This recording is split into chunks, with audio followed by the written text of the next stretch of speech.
A state of war exists between us. A date which will live in infamy. I am certain the right will prevail.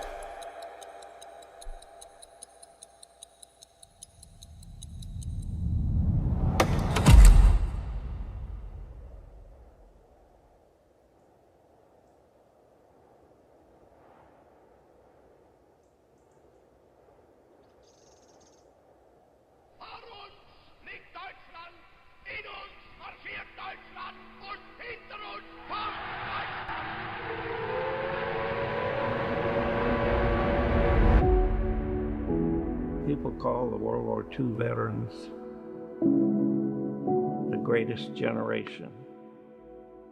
But all I remember is that 50% of my original squadron were either killed or became prisoners of war. I had two close friends in my squadron, Eddie Simpson and Jim Browning.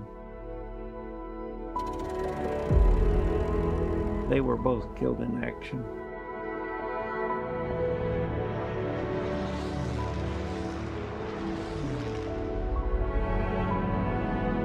I thought so much of them that I named my son after them. James Edward Anderson. I'm Colonel Bud Anderson, executive producer of the American Warhorse film. This film is important because it tells us what it was like to lose friends, what it was like wondering whether you're going to make it through the day. This film will let us learn from the mistakes made in the past.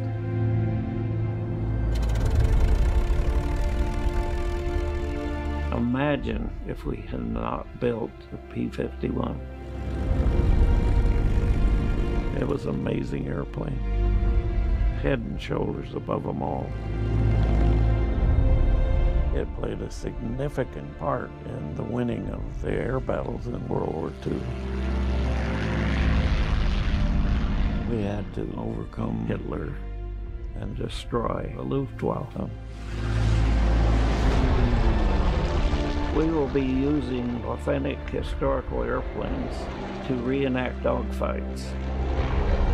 I will be briefing the pilots, and it will be the closest we can possibly get to the real thing.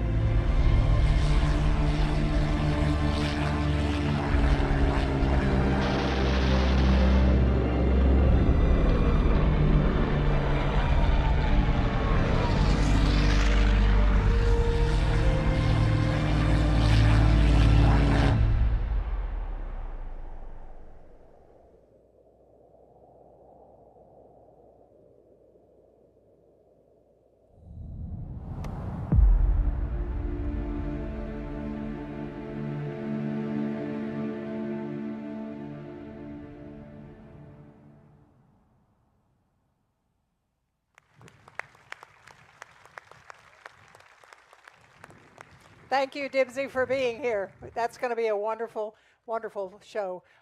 Just on the spur of the moment, as Bud was saying that, I wanted to introduce you to James Edward Anderson. Thanks, Jim. All right.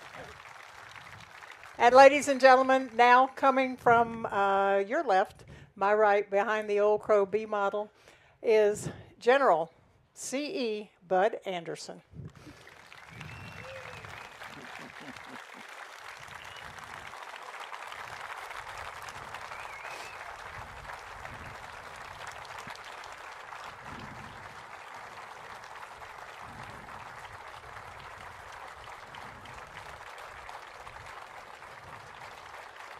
Can you?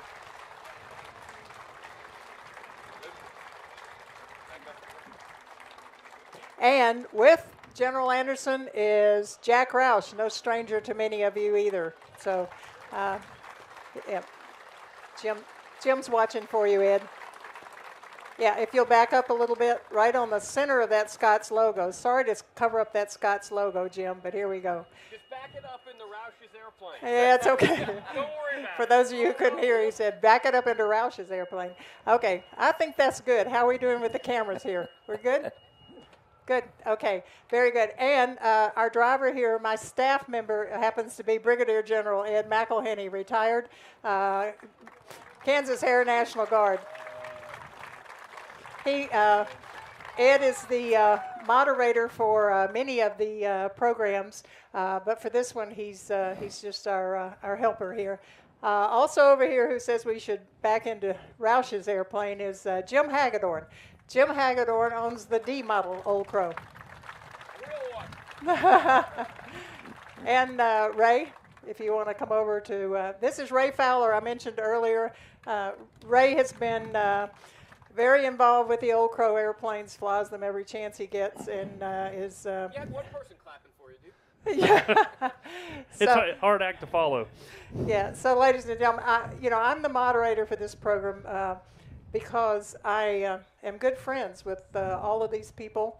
I am fortunate enough that Jack and Jim have offered me for many years to fly their airplanes, so for that I thank you guys. But more importantly, General Anderson has been very close and a big part of our family for a long time. My late husband, Ed Boland, was very close to all these people as well. So for this 23rd year, and you being here on this 23rd, I'd like to somewhat dedicate this to Ed Boland, who was a huge supporter for all of us. So thank you. And I'll have Mr. Hagedorn lead us off here, Okay. if you will. Does this thing work? Oh, it does. Hey, everybody. Hey, drink fluids. It is blistering out there. I know you guys have been out there a long time waiting to hear him, a real fighter pilot. So I'll be quick. First, I want to thank all you guys for coming out. This is why I think we do Oshkosh. On the selfish side, I would say for those of us who fly Warbirds today, Oshkosh is the place where we can come and fly formations together. Really, the only place we can do it. So we have a lot of fun here. When I went in the military, where I served Air Force for 7 years, flying F-16s. People say, thank you for your service. And honestly, I think most fighter pilots just enjoy the craft. Most people just get out of college and somebody hands you an F-16. It's a pretty good job, So, was I disrespecting the flag? Jack was. I didn't have a clean shot at you. Roush is going to have great stories for you guys, I can tell you that. I want to talk just a little bit about the quest of becoming a fighter pilot. And I'm going to tell you the story of my first check ride, in the Air Force. Now, if you don't want to bust a check ride, because you'll end up flying a bomber or cargo plane or something. And so to be a fighter pilot, you got to be sort of near the top of your class. And this is my first check ride in the T-37. It's called the contact check ride, like VFR contact. I think what everybody told you is, you get all pumped up for you're out there with a standards and evaluations pilot. And so we go out there, and if you had your stuff together, your act together, and everything was going well, part of the thing is you would say to the instructor, who was the evaluator, sir, I have 300 or 400 extra pounds of fuel. Would you like to fly? And usually, if you were doing well, they would say, yes, I would like to fly. And then they grab the stick and do whatever they do. So everything had been going really well. All I had left was a full stop landing. That was all I had left on the check ride, was just land and don't crash. So I said, sir, I have extra gas. Would you like to fly? He says, yes. and he grabs the stick, and he's like a C-130 driver in real life before he became an instructor at Columbus Air Force Base. And he pulls the airplane up, and he climbs, and then he dives down. And you don't wear a G-suit in a T-37. And it's like a 6.5 G airplane, something like that. And he's pointing the thing down at some town in Mississippi, and he's shaking the stick and making machine gun noises. Now, see, the Air Force fighter pilots never grow up, you know. So he's down there, and he's making the gun noises, and he says, we're going to pull up, prepare to pull some Gs. And I was just enjoying the ride. And as he starts pulling, I start to lose my vision. And your vision, when you have a loss of consciousness, your vision goes first. And he's pulling up, and you're supposed to do this M1 maneuver, they call it. I don't know if they called it like when, but it's like if like you're trying to like on the toilet squeeze hard and make your face red. It's kind of like that, and it keeps the blood up in your head where you want to have some pressure to feed your eyes and your brain. And I said, oh shit, I better do the M1 maneuver, and I do my squeeze thing. And the next thing I know, I am waking up from after losing consciousness in a vertical aileron roll. And if you wake up in an airplane after a G-induced loss of consciousness, you don't really know what's happening. It's like you woke up in bed, except you're like in an airplane, you know. And so I don't know what to do. Except they would always tell you if you completely lose your orientation, grab the controls, neutralize them, and do like on all axes, including pitch, and it's a like unloaded recovery. So I look over, and it's obvious to me all of a sudden that I'm like on a goddamn check ride. So I neutralize it, and I look over and just sit side by side in a T-37, and I said, "Sir, I'm completely disoriented. I'm doing an unloaded recovery." At which point he like grabs my mask and says, "Oh, Hagedorn, like you were unconscious as shit. Like, and when you go unconscious, you go into these tremors. So you do like he called it the funky chicken. So I'm like doing the funky chicken, and he says, "Take me back to Columbus." Now I think technically, if you lose consciousness, it's a physiological incident. So I think you're technically supposed to, like, declare an emergency. And this is my first check ride in the Air Force. I cannot screw this one up. So I'm really worried that he's going to say, we should declare an emergency. He doesn't say anything. We come back in. I'm expecting the ambulances to be on the side of the runway. Nothing. We come and land. Nothing. He says, let's go back to stand eval. Standards and evaluation. Let's go back to stand eval for debrief. And I haven't even done the oral exam yet. So, usually people would have like an hour and a half oral exam, and then you'd talk about the flight and what went right, what didn't go right. And just a little bit on the Air Force. The debriefs on an Air Force are probably as long as the flights. So you really talk about what went right. Every single flight, there's a big evaluation what happens. So, like, we get into stand eval, and he says, "You know what? Go get it's hot down there in Mississippi." He says, "Go get a Coke. Come back in 10 minutes. We're going to talk about this." Fuck. This has got to be bad news for me. I come back in, and 10 minutes later, and he looks at me and says, "Hagedorn, that was an outstanding check ride. Any questions?" Not even an oral exam. I just, no. Walk back outside, told everybody, "Unbelievable. I can't believe this." So, that was my quest, and so my beginning, like my first week of T-38s, which is the second half of pilot training in the Air Force, so really neat, Northrop, supersonic.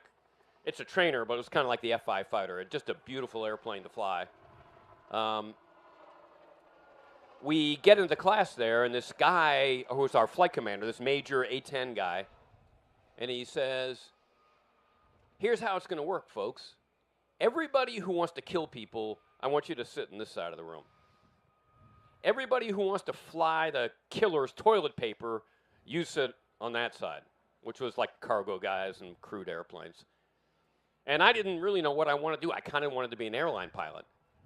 So I didn't know what to do. And so he doesn't ask me till the end, and then he just looks at me, and this is honestly how I became a fighter pilot.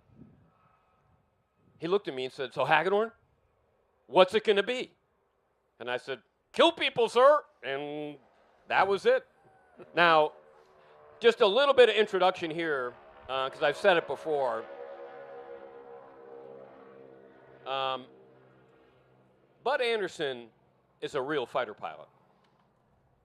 You know, and if we can eke some really cool stories out of Bud about his experiences in World War II, where, you know, Bud probably had more experience flying because he'd had some stateside tours before he went over, and he went to gunnery school. So he's going to tell us some cool stuff, and he's a real fighter pilot. Ray Fowler is also a real fighter pilot. Ray, how many deployments have you done? I've done 5 deployments so far. So this dude is a friend of mine. I married him and his wife, and that was a great pleasure of mine. And he's also a great fighter pilot. And when we talked about how to do this, it was like maybe Ray can talk about flying the Mustang and what we do. Okay, so this is my show, Jim. I know it's your show, but it's my show. So I have made the command decision that we should ask General Anderson. It's awfully hot out here, so I would like to get Bud going here, and I know the people would love to hear from Bud. I mean, Ray has some really cool and interesting stories, Afghanistan deployments and Warbird flying. But Ray, what's your favorite story? Maybe Bud's first mission you want to ask Bud about? I think I do. So obviously, I will say, and this goes back 25 years, Bud has been so gracious to be a part of all of us here. And because of Connie, he was actually going to come speak at my Air Force graduation 25 years ago, which is just an unbelievable to have a Triple Ace come and speak for us. But Bud, we are so thrilled that you're here this year. And I know many people have already heard this story before, but I love the story of your first kill. And I understand that there were people in the unit that were brand new and they had their first kill, and you were still the ops officer but did not have a single kill, which had to be very frustrating to you that the other guys had came in and got their first confirmed, but you were still waiting for your first kill. So would you be willing to share your story for your first kill? Sure.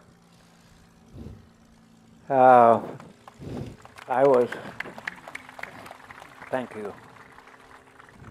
I was promoted to the operations officer very shortly after I got into combat, because I was one of the original pilots in the 363rd Fighter Squadron.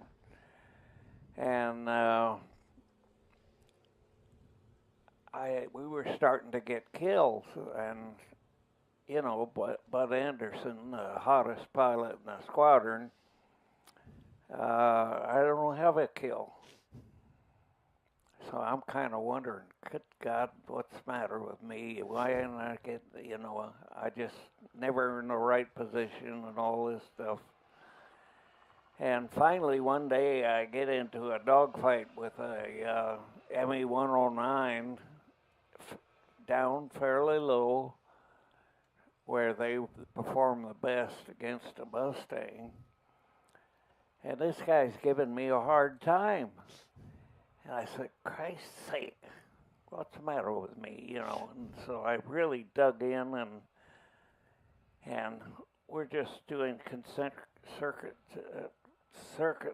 circling, and neither one's getting a very good chance of shooting. Too high of a G. And when you're down low and you're pulling a high G, you're banked up like this, and you can't see underneath your wing. And if you're pulling enough lead, you know, it's like a shotgun. You got to get ahead of him and keep tracking and fire. you're pulling all this G and you can't see your target. And so I'm trying everything I know about fighting. I haven't gotten a kill yet. And so I said, God dang it, I'm gonna do something unusual. I'm gonna pull through him smoothly as I can, estimate the lead. Now I can't see him. Estimate the lead, fire, and when he comes through, I'll see if I get a lucky shot. So we come around again, and I pick him up, track him, pull through him very smoothly. Now I don't see him, and then I fire a shot. He comes out into view, and he's streaming coolant. Ah, hot dog, I got him. My first one. And I'm sitting in the cockpit there, patting myself on the back, and all of a sudden I realize there's somebody out of there on my wing very close, following me. And so I straighten out, and I see it's John England, a pilot from another squadron, who's already got a couple of kills. And I think, dang, did he shoot that thing out from under me? And I said, I knew it was a very lucky kill if I got a kill. And dang, maybe I didn't kill it. Maybe it was Johnny England sitting back here, and he'd gotten the shot in and clobbered him because I hadn't seen him. So I roll out, and Johnny pulls up on my wing, and he was down low, and he had his mask off, and he was grinning like a you-know-what. And I thought for a minute, dang, did he shoot that thing out from under me? I knew it was a very lucky shot that I had. And so by the time I got home, I questioned whether I had really shot that airplane down because it was out of sight and all that. And I thought maybe Johnny England was back here and pulled the shot off and then came up on my wing. Because the guy pulled right up and bailed out immediately after he was streaming so badly with coolant.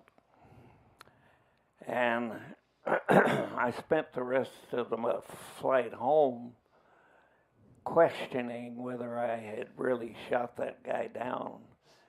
It had to be a very, very lucky shot. And so by the time I got home, we had our squadron briefing, debrief, and then we go to the intelligence officer and file a claim if you thought you got a kill, and see what happens. And so I told him to hang on to it. I got to go see a pilot from a different squadron and verify the kill.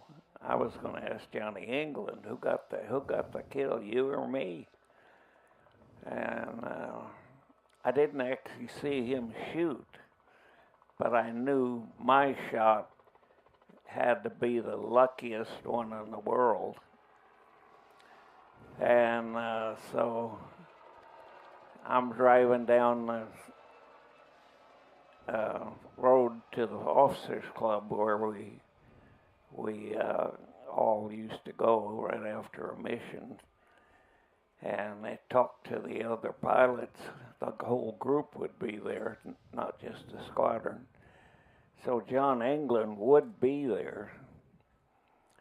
So I'm going on my way down there to go to the club.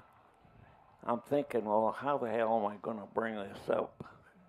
You know, I'm going to say, hey, you asshole, did you shoot that thing out the front of me? And I said, oh, I'll just go in and wing it. So I went in the club, and he's the first guy I see across the room, and he's a bar facing the front door. And he comes running over to me, and he says, Andy, he says, that was the greatest, best shot I've ever seen. You got that sucker out there about 60 degrees angle off. I said, oh, Johnny, lucky shot. And I rushed to the telephone to claim my first kill. We need a new driver. Bud, Get off. that's operator error. Bud, that's incredible. I was going to ask you because I didn't really have a chance to. So many of you people may not know, Bud flew his last P-51 ride in his 80s, and I believe it was here at Oshkosh. Was your last flight here at Oshkosh, or did you fly P-51 after Oshkosh? When was your last P-51 flight, and how old were you? I think that had to be it. Yeah, it's pretty amazing, but last year we had the opportunity to take Bud again at 100 years old. So me and Jim were his wingman, and Jack was gracious enough to let us, for me to fly the B model, but he climbed into another P-51, a TF Mustang, and flew it last year. So how was your experience flying the P-51 last year? Was that a good time? Yeah, I had a good time. That's incredible. It's hard not to have a good time in a Mustang. It's always a good time in a Mustang, right? Ray, let's go back to you and your history, and then we'll bring Mr. Roush in to say thank you once again for you and I having the opportunities that we've had in the Warbird community. So tell us a little bit about Ray Fowler. Man. Or the airplanes, whichever one. Well, I think I'll talk more about airplanes than Ray Fowler. Again, been very blessed to get to fly a lot of cool airplanes, but my background's civilian and military, so I am still in the Air National Guard. I flew F-16s just like Jim did, so we're just sunsetting our F-16s now, and I fly for Delta Airlines, which is what my day job is. But really to have the opportunity for all these years to come out and get to, I can tell you never look bad when you're standing next to a Triple Ace or of Jack Roush. So it's pretty very unique. And Jim, you're okay too to stand next to on occasion. But certainly these two here.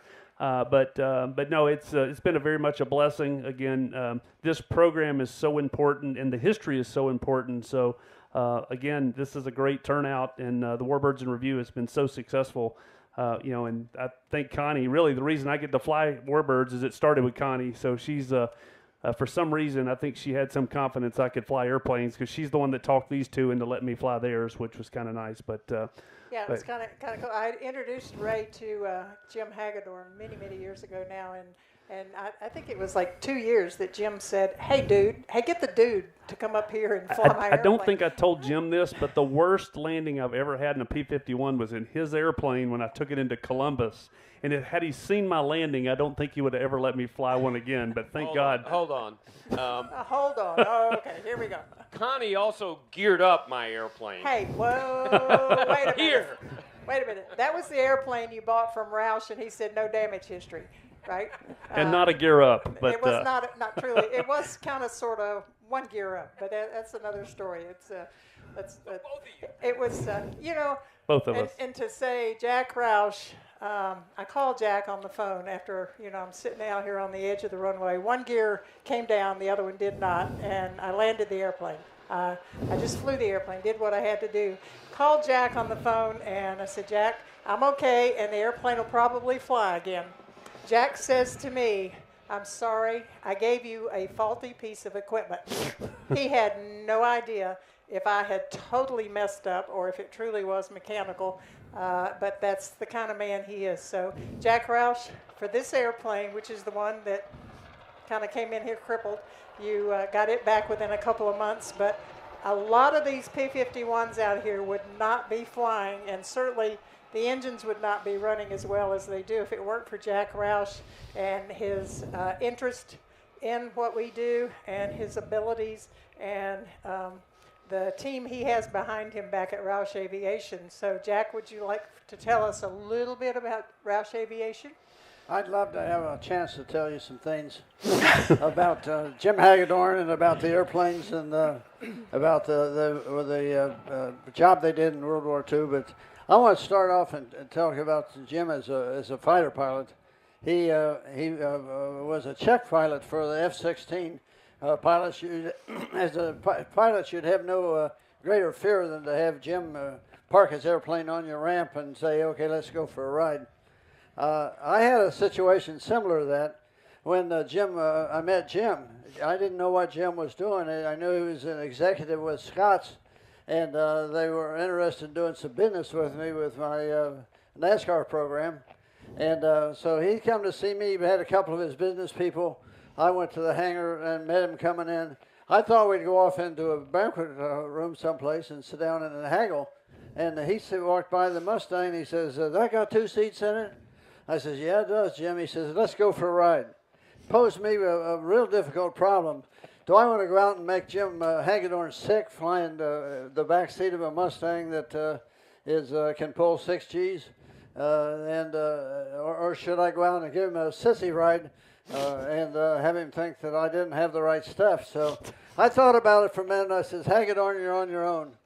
So I had a habit of beating up all the grass strips in the area, and we went out and found 3 or 4 of them, and went vertical and didn't do a roll on the ground, but we went vertical and did some things. I told him, I said, "Jim, there's one more airport out here that makes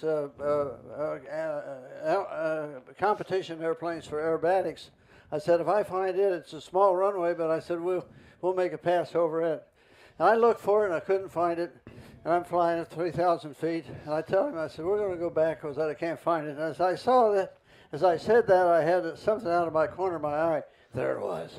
So I pitched over 3,000 feet, went vertical down, put the wings in at about a 30-degree angle from flat, and went through a hole that was too small for a Mustang. And went back vertical again. Jim didn't say a word. He just went back to the hangar, and I thought, I've really screwed up. He's probably going to miss, and I sat in the back seat of my airplane. And he got out of the airplane, and his guys were still there. They're waiting on him to come back before they did the haggling. And he slipped off the part of the ring that you walk on if you don't want to damage the airplane. Stood in the middle of the wing, spread his legs apart, put his arms on his hips, and says, "Boys, I've flown behind the tanker in F-16 3 times." And he says, "I broke the sound barrier over a whorehouse in Babcock." But he says, "I've never been that fast, that close to the ground." All right, I got to correct a little bit. I don't know this guy, but the chance to fly in the backseat of a Mustang was important. And, there's no controls in the back of these 2 airplanes. And we were in the Glamorous Glennis airplane, now the Gentleman Jim airplane. And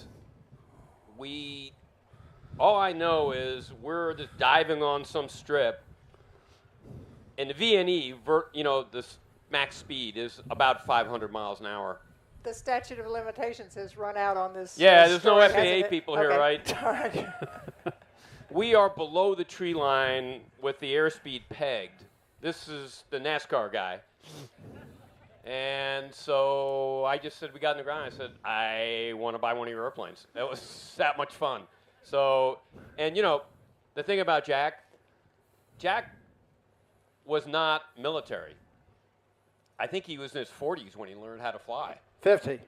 And, yeah. And Jack's not flying Mustangs, but I'll tell you what, a fabulous Mustang driver. We had a good time. He said that he had a thought when they were going vertical and headed toward the ground. He says, I don't know this guy. I just met him. I wonder what he's going to do next.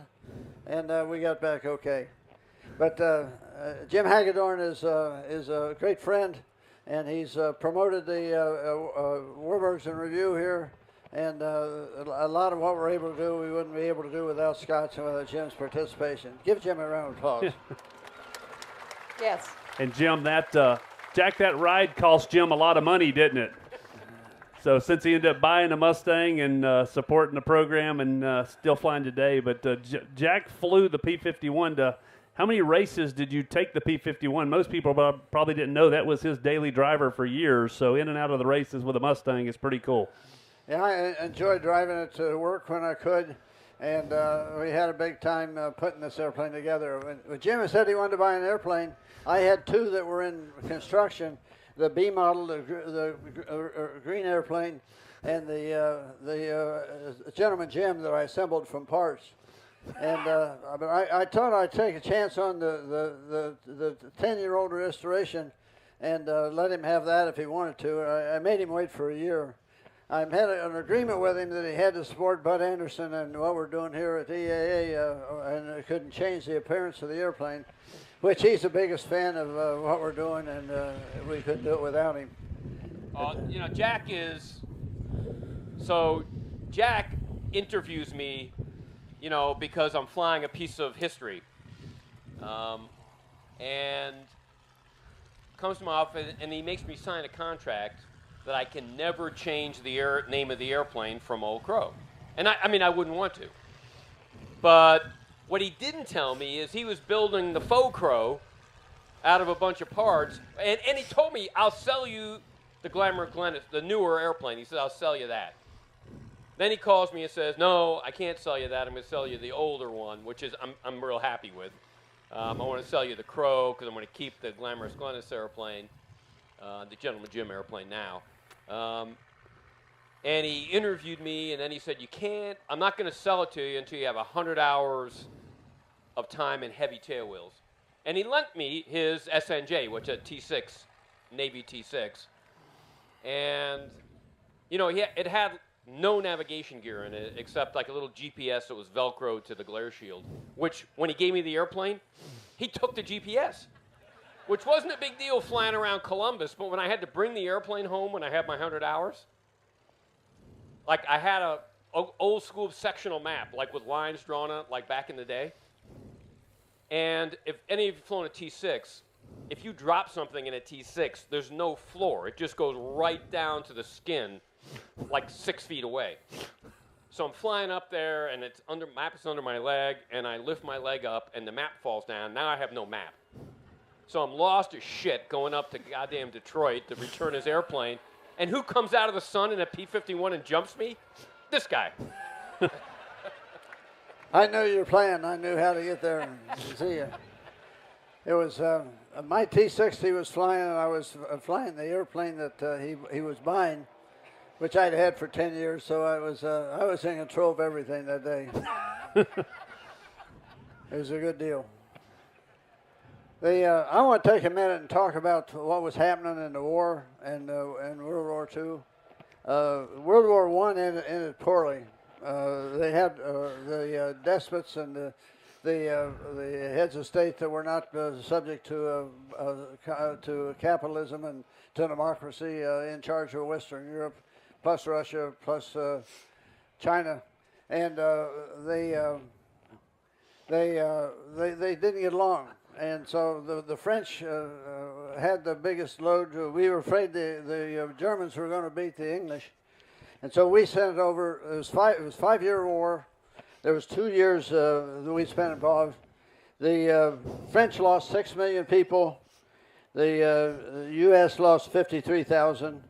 And the British lost 800,000.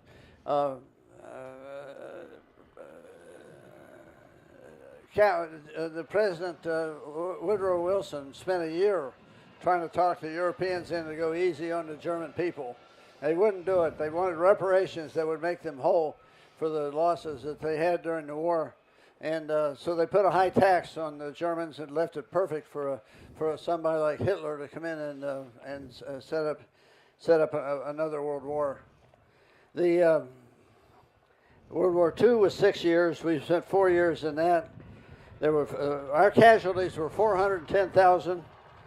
The Russians' casualties were 8.7 million, and they had 19 million civilian casualties. So the Russians had reasons to want high payments from the Germans as well. The Americans were not in the war until Germany declared war after Japan dropped on Pearl Harbor. The Americans were really responsible for Japanese attack in Pearl Harbor. We'd not given them oil, we'd not given them lumber, we'd not given them steel, and the colonies of colonization of the world by the West Europeans left the Japanese with no problem but to go to war for their resources. So we fought the war, and we gave Japan back their freedoms. We gave them all the oil and the steel and everything they needed. It became on the world seen as a manufacturing company, and the United States paid the price again. But all that was good since we got a booming economy after the war, and we have a chance to celebrate the contributions that General Anderson and the other people have done to keep us free and to let us be the leaders of the free world that we are.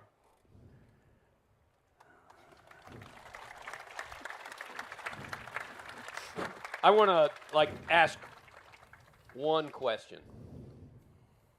You know, how many people have heard his quarter kill? You know, he's got a quarter kill.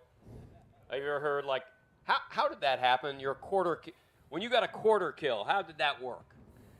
Well, a quarter kill, 14 and a quarter, means that you shared your kill with 3 other guys. Usually you see a half where 2 guys share an airplane. Very seldom would you see guys share their whole flight with a kill. And this was probably right in the middle of my tours.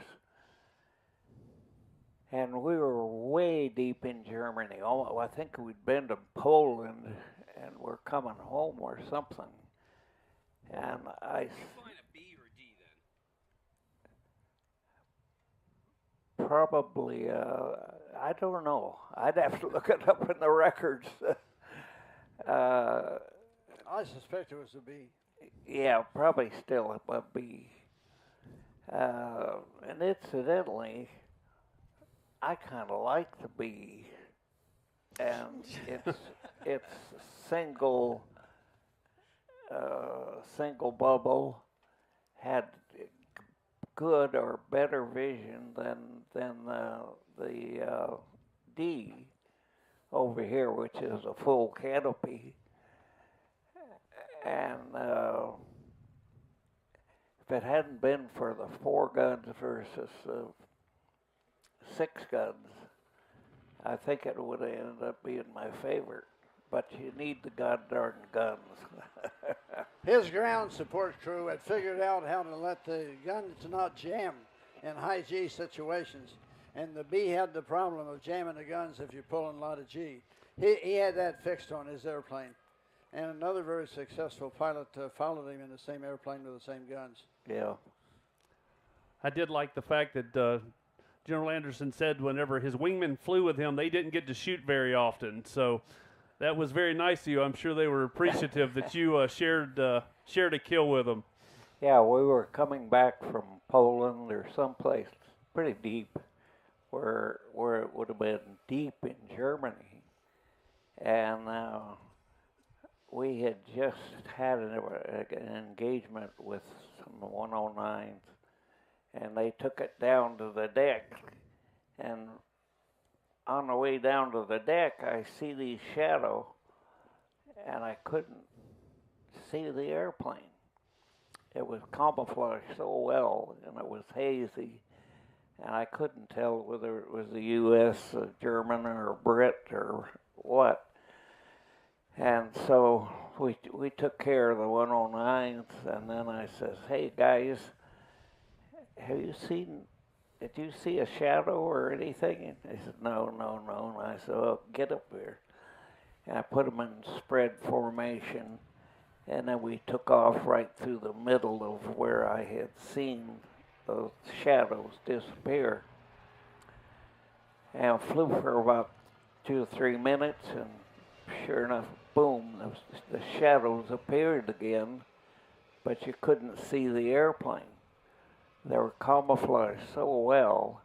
If it had been a real hazy day, I would have missed this guy. But anyway, I see it, and we come screaming up to it, and I said, "Oh God, an old Heinkel 111, a twin engine obsolete Battle of Britain bomber." And I said, "Oh my!" I pulled up here. He's down here, and I says, "God, this is an easy kill. I'll just slide over there and blow him out of the sky and get another kill." And then I thought a little bit about my wingmen, and I said, "You know what? Why don't I give those guys a chance to shoot at this this soft target?" So I told the guys, I said, "Okay, guys, get into trail formation, practice gunnery formation." And so, boy, you don't ever saw some guys get into echelon right so fast, they almost collided. They knew they were going to get to shoot, and they were so happy.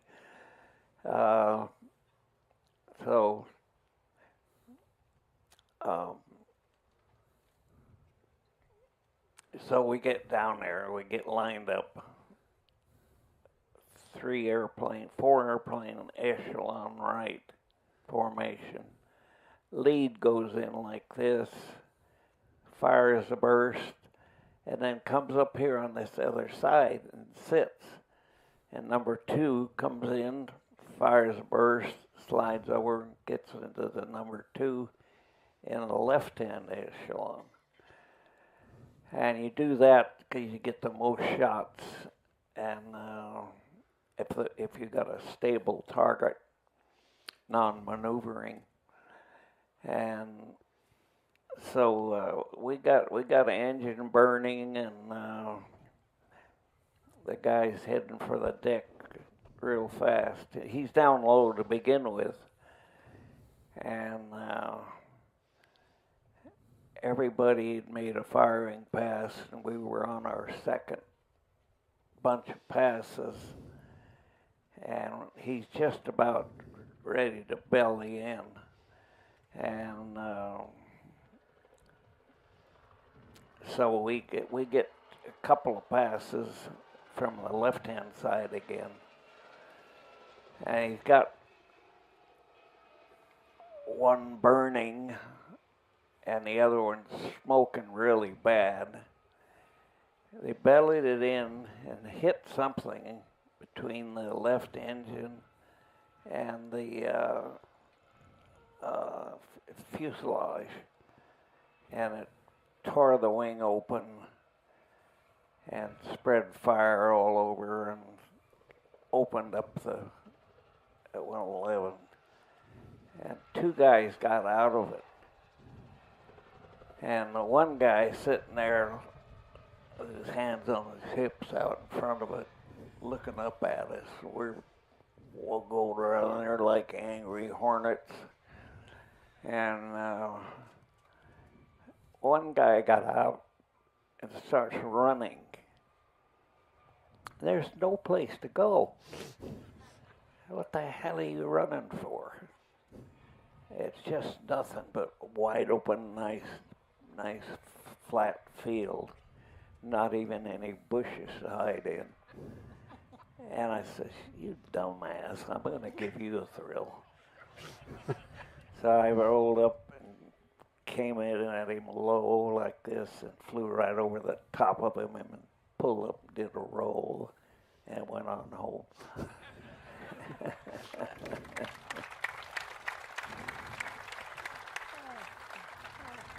Thank you, Bud.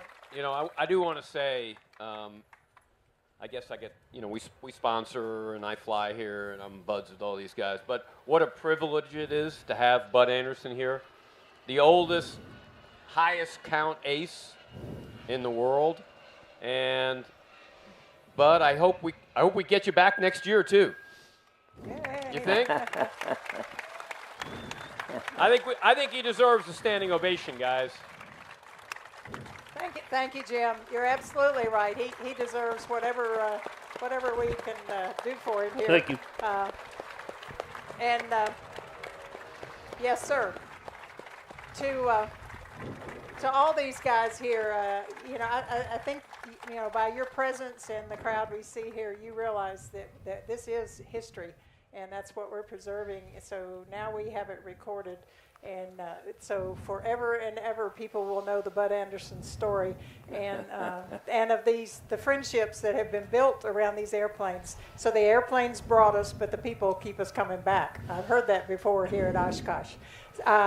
We have a couple of minutes for questions. It's awfully hot out here, but if anybody has a question, Mary is here with a microphone. Airplane question for Bud. We'll try to keep them short. Because I know all of you are hot also. This mean you're leaving, Jim? Yes. Yeah, okay. We have quite a few questions over to the right. Questions. Okay, David. Are either one of these planes the actual planes that General Anderson flew in the war? I think I can go ahead and answer that. He did not fly any of these in the war. These were... a lot of Mustangs survived because they went to the guard units at the end of the war, and that's why they were not actually overseas. There are a few airplanes around, Ray, if you want to jump in, that saw service, but neither one of these. Yeah, absolutely. And one thing I will add, if you guys are camping here, at least if you hear the Mustangs that wake you up every morning, we've always done that in the morning, which is a lot of fun. So if that does not make you happy, that's not us, but if you like hearing Mustangs in the morning, we try to take off every morning at 6:15 and go fly to make sure you guys are up in the morning. So it's the sound a lot of of freedom, fun. you know, perfect. Okay, we have another question here for Dick. Can we ask General Anderson to tell us how old he was when he flew his last mission in World War II? How old were you, Bud, when you flew your last mission in World War II? The famous, you and Chuck dropped your bombs, but just tell us how old you were. Or your drop tanks. I guess I was 23. You were the old guy in the squadron, weren't you? Yeah, I think I was 23. 23. 23, wow. Okay. And here you are. Yes, sir. I know you flew the P-39 Airacobra before you flew the Mustang. What are your thoughts on that? How did you like it? Oh, well, I hadn't flown any other kind of a fighter. That was the first one. And, you know, God darn, I'm a fighter pilot, so you don't care whether it's a T-6 or whatever it is, you're going to fly it like a fighter. And I didn't know what a lousy airplane it was until I got to fly some other airplanes, like a P-51. And immediately we realized it was a great airplane. The P-39 was actually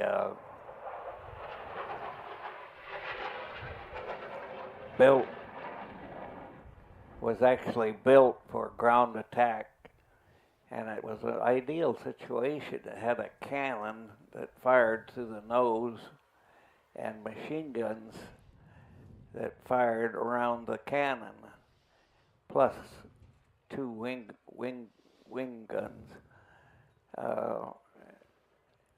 It was didn't have very good flight characteristics. Some people said it would tumble ass over tea kettle. If you tried, got it, lost control of it. I never had tumbled one, but I watched some guys racing over the field. I think the last guy fell out of it, and he probably thought he tumbled. But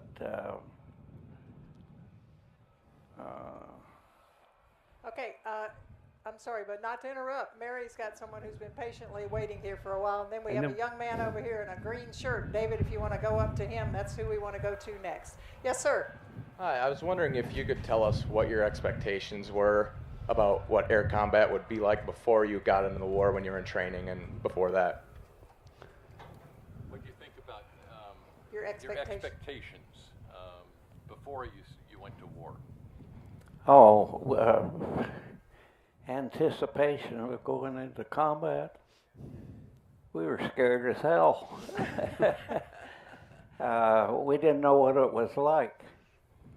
Well, after you got a couple of missions and you got used to seeing the enemy territory below you, and then it's not so bad.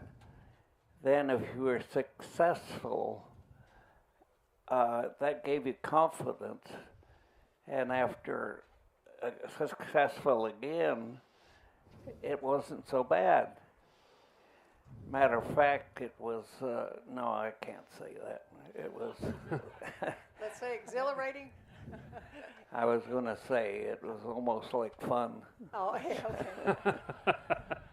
Almost like fun. Okay, thank you for the question. Young man over here.